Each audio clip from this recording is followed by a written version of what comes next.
أعوذ بالله من الشيطان الرجيم بسم الله الرحمن الرحيم إن شانئك هو الأبتر. അസ്സലാമു അലൈക്കും വറഹ്മത്തുള്ളാ. സൂറ അൽ കൗസറിലെ 4-ാമത്തെ വചനമാണ് നാം ഇപ്പോൾ ശ്രവിച്ചത്. അതിൻ്റെ അർത്ഥം ഇപ്രകാരമാകുന്നു: നിശ്ചയമായും നിന്റെ ശത്രുവാണ് സന്താനരഹിതൻ.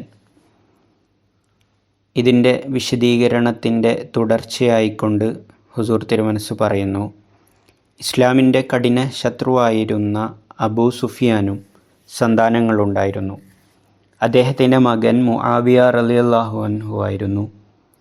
മുആവിയ റളിയല്ലാഹു അൻഹുവിലൂടെയാണ് ബനു ഉമയ്യ ഉണ്ടായത്. മുആവിയ റളിയല്ലാഹു അൻഹു സ്പെയിനിൽ ഭരണം നടത്തി. അബൂ സുഫിയാൻ്റെ സന്താന പരമ്പരയുടെ തുടർച്ച ഇന്നും നിലനിൽക്കുന്നു. ചുരുക്കത്തിൽ റസൂൽ കരീം സല്ലല്ലാഹു അലൈഹി വസല്ലമയുടെ കഠിന ശത്രുക്കളുടെ സന്താന പരമ്പര ഇന്നും നിലനിൽക്കുന്നു.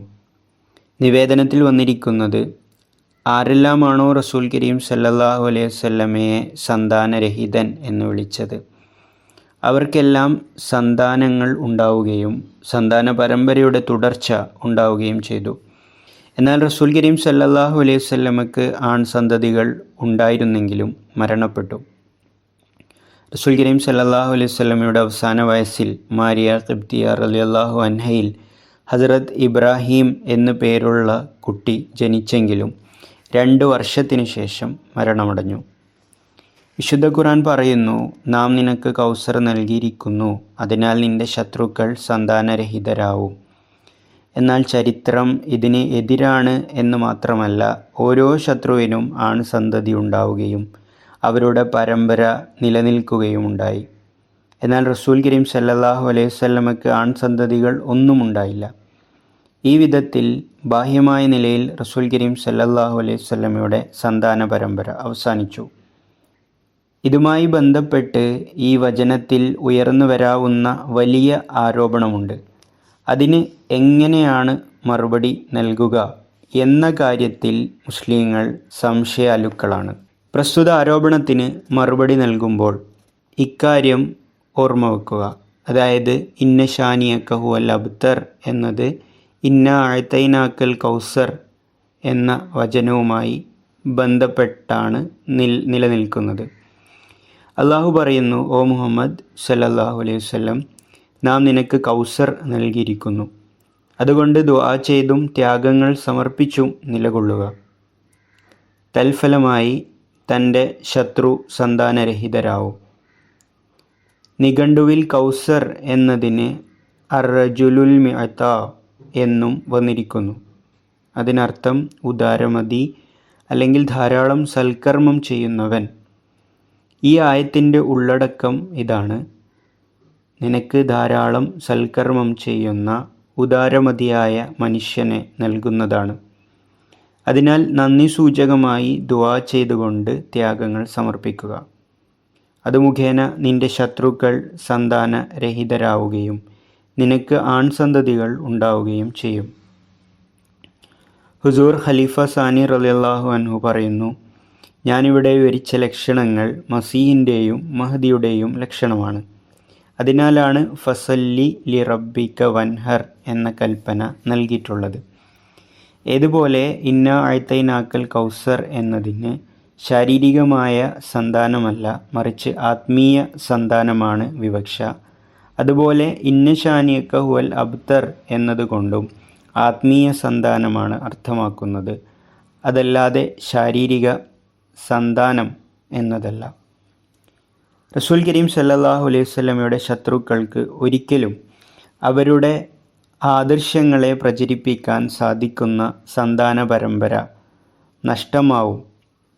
എന്നാൽ ഈ വിഷയത്തിൽ റസൂൽ കരീം സല്ലല്ലാഹു അലൈഹി വസല്ലമക്ക് സന്താനങ്ങൾ ഉണ്ടാവുകയും ചെയ്യുന്നതാണ്. ഉദാഹരണത്തിന് നോക്കൂ, ഇക്രിമ അബൂജഹലിൻ്റെ മകനായിരുന്നിട്ടും ഇസ്ലാം മതം സ്വീകരിക്കുകയും റസൂൽ കരീം സല്ലല്ലാഹു അലൈഹി വസല്ലമയുടെ ആത്മീയ സുതനായി മാറുകയും ചെയ്തു. അബൂജഹലിന് സ്വന്തം മകൻ ഉണ്ടായിരുന്നിട്ടും ഇസ്ലാം മതം സ്വീകരിച്ച കാരണത്താൽ തനിക്ക് മകനുണ്ടെന്ന് പറയാൻ സാധിച്ചിരുന്നില്ല. റസൂൽ കരീം സല്ലല്ലാഹു അലൈഹി വസല്ലമ സന്താനരഹിതനാണെന്ന് ശത്രുക്കൾ ആരോപിക്കാനുണ്ടായ കാരണം എന്താണെന്ന് അവസാനമായി നാം ചിന്തിക്കേണ്ടതുണ്ട്. അതിനുള്ള മറുപടി, ശത്രുക്കൾ തങ്ങൾക്ക് സന്താനമുള്ളതിനാൽ തങ്ങളുടെ ആദർശങ്ങൾ പ്രചരിപ്പിച്ചു പോവുകയും റസൂൽ കരീം സല്ലല്ലാഹു അലൈഹി വസല്ലമയ്ക്ക് സന്താനങ്ങളില്ലാത്തതിനാൽ റസൂൽ സല്ലല്ലാഹു അലൈഹി വസല്ലമയുടെ ആദർശവിശ്വാസങ്ങളുടെ പ്രചരണം സാധ്യമല്ലാതാവുകയും അദ്ദേഹത്താൽ സ്ഥാപിതമായ ഈ വ്യവസ്ഥിതി ഉടനെ നശിക്കുമെന്ന ചിന്തയായിരുന്നു. അബൂജഹലിൻ്റെ മകനായ ഇക്രിമ മുസൽമാനാവുകയും ഇസ്ലാമിനു വേണ്ടി എല്ലാവിധ ത്യാഗങ്ങൾ സമർപ്പിക്കുകയും ചെയ്ത കാരണത്താൽ അബൂജഹൽ ചെയ്ത എല്ലാ വാഗ്ദാനങ്ങളും വ്യാജമായി. കാരണം തൻ്റെ മകൻ റസൂലുള്ളാഹി സ്വല്ലല്ലാഹു അലൈഹി വസല്ലമയുടെ സത്യദീനിൻ്റെ പ്രചാരകനായി മാറി. അബൂജഹൽ മനസ്സിലാക്കിയിരുന്നത്, ഞാൻ മരണപ്പെട്ടാലും എൻ്റെ ആദർശവും ചിന്താധാരയും തൻ്റെ സന്താനങ്ങളിലൂടെ നിലകൊള്ളുകയും റസൂൽ കരീം സല്ലല്ലാഹു അലൈഹി വസല്ലമയുടെ വിശ്വാസാദർശങ്ങൾ ഇല്ലാതാവുകയും ചെയ്യും എന്നതായിരുന്നു. വലീദ് ഇസ്ലാമിൻ്റെ കഠിന ശത്രുവായിരുന്നു. അദ്ദേഹം വിചാരിച്ചത് തൻ്റെ സന്താനങ്ങളിലൂടെ തൻ്റെ വിശ്വാസങ്ങൾ പ്രചരിക്കും. എന്നാൽ അദ്ദേഹത്തിൻ്റെ മകൻ ഖാലിദ് റളിയല്ലാഹു അൻഹു ഇസ്ലാം സ്വീകരിച്ചു. ഉന്നതമായ ത്യാഗങ്ങൾ ഇസ്ലാമിനു വേണ്ടി സമർപ്പിച്ചു. ഇന്നും നാം ധീരതയ്ക്കുള്ള ഉദാഹരണം നൽകിക്കൊണ്ട് ഖാലിദ് റളിയല്ലാഹു അൻഹുവിനെ പോലെയാവുക എന്ന് പറയുന്നു. അദ്ദേഹത്തിൻ്റെ പിതാവ് വലീദ് റസൂൽ സല്ലല്ലാഹു അലൈഹി വസല്ലമയുടെ കഠിന ശത്രുവായിരുന്നു. നബി സല്ലല്ലാഹു അലൈഹി വസല്ലമയ്ക്ക് മേൽ ദുർഗന്ധം വമിക്കുന്നവ എറിയുകയും നമസ്കരിക്കുമ്പോൾ മൃഗങ്ങളുടെ കുടൽമാല നബി സല്ലല്ലാഹു അലൈഹി വസല്ലമയുടെ മേൽ ഇടുകയും ചെയ്തിരുന്നു. വലീദിൻ്റെ മകൻ ഖാലിദ് റളിയല്ലാഹു അൻഹു റസൂൽ സല്ലല്ലാഹു അലൈഹി വസല്ലമയുടെ അനുരക്തനും റസൂലുള്ളാഹി സല്ലല്ലാഹു അലൈഹി വസല്ലമയ്ക്ക് വേണ്ടി തൻ്റെ ജീവൻ സമർപ്പണം ചെയ്യാൻ സദാ സന്നദ്ധനുമായിരുന്നു. തൻ്റെ ജീവിതകാലം മുഴുവൻ ഇസ്ലാമിൻ്റെ സേവനത്തിനായി അദ്ദേഹം മാറ്റിവെച്ചു. ഖാലിദ് റളിയല്ലാഹു അൻഹു റസൂൽ സല്ലല്ലാഹു അലൈഹി വസല്ലമയുടെ അനുചരനും അനുരക്തനും ജീവത്യാഗം ചെയ്യാൻ സദാ സന്നദ്ധനുമായപ്പോൾ റസൂലുള്ളാഹി സല്ലല്ലാഹു അലൈഹി വസല്ലമയുടെ മകനായി മാറുകയും വലീദ് സന്താനരഹിതനാവുകയും ചെയ്തു. ബാക്കി ഇൻഷാ അല്ലാഹ് അടുത്ത ദർസിൽ.